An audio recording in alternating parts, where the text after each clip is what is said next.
भी इस रणभूमि में तीरों से छलनी खड़ा हूं, सोच रहा हूं कि ये धर्म युद्ध कब खत्म होगा। युद्ध के ढंग से तो लगता है कि जैसे ये युद्ध कभी समाप्त ही नहीं होगा। कभी कौरवों का पलड़ा भारी हो जाता है तो कभी पांडवों का, किंतु हर दिन के साथ गांधारी पुत्र गिनती में कम होते जा रहे हैं। 9वां दिन समाप्त हुआ तो गांधारी केवल 74 पुत्रों की मां रह गई।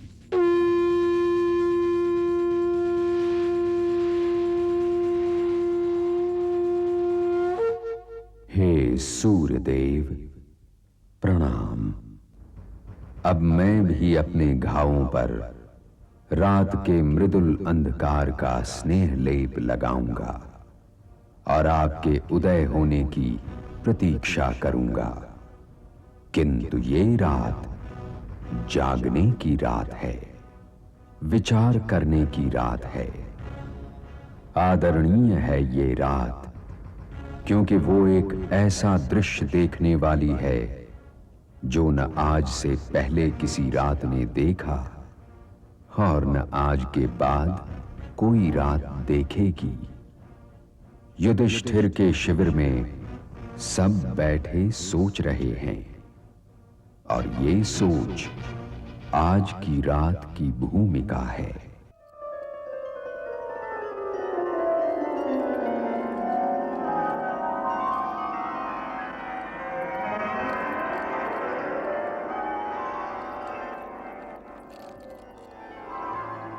हे मत्स्य नरेश, आपके विचार में यह युद्ध जीतने का क्या उपाय है? गंगा पुत्र के रहते तो यह युद्ध कोई जीत ही नहीं सकता महाराज।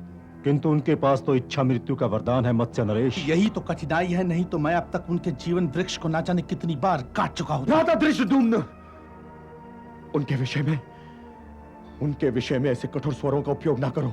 तो क्या उनके चरण स्पर्श करूं और ये कहूं कि हम आपके बहुत आभारी हैं कि आप ही के कारण जो युद्ध हम 1 दिन में जीत सकते थे उसे हम 9 दिन में भी जीत ना पाए। ये तो बड़ा ही क्षत्रिय विचार है भ्राता धृष्टद्युम्न।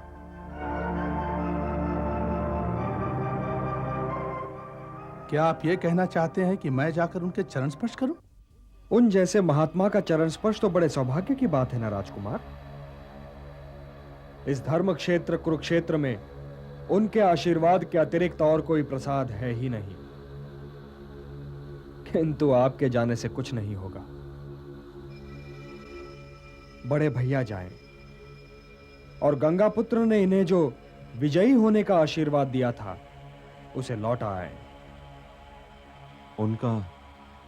उनका आशीर्वाद लौटा वासुदेव?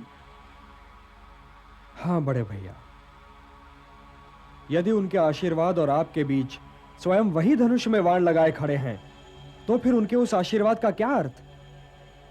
भूखे के सामने सोने की थाली, किंतु रिक्त। भूखा क्या थाली खाएगा बड़े भैया? यदि उन्होंने विजयी होने का आशीर्वाद दिया है तो उनके उस आशीर्वाद की रक्षा भी तो वही करेंगे ना। किंतु माधव, पार्थ, किसी किंतु का तो प्रश्न ही नहीं उठता। वे जानते थे कि इस धर्म युद्ध में वे तुम्हारे विरोध में युद्ध करेंगे। वे ये भी जानते थे कि उन्होंने इच्छा मृत्यु का कवच पहन रखा है। वे ये भी जानते थे कि कौरव सेना के प्रधान सेनापति स्वयं वही हैं और जब तक वे वीरगति को प्राप्त नहीं होंगे तब तक पांडव सेना की विजय संभव नहीं। तो फिर उन्होंने विजयी होने का आशीर्वाद दिया ही क्यों? क्या आप इस प्रश्न का उत्तर नहीं जानते मामाश्री? मैं क्या जानता हूं, इसे छोड़ो वत्स। परंतु बड़े भैया और पितामह के बीच में मैं क्यों पड़ूं? ये तो पौत्र और पितामह की अपनी व्यक्तिगत समस्या है, तो ये तो बड़े भैया जाने और पितामह जाने। बड़े भैया, आप चाहें तो पार्थ को भी साथ लेते जाइए।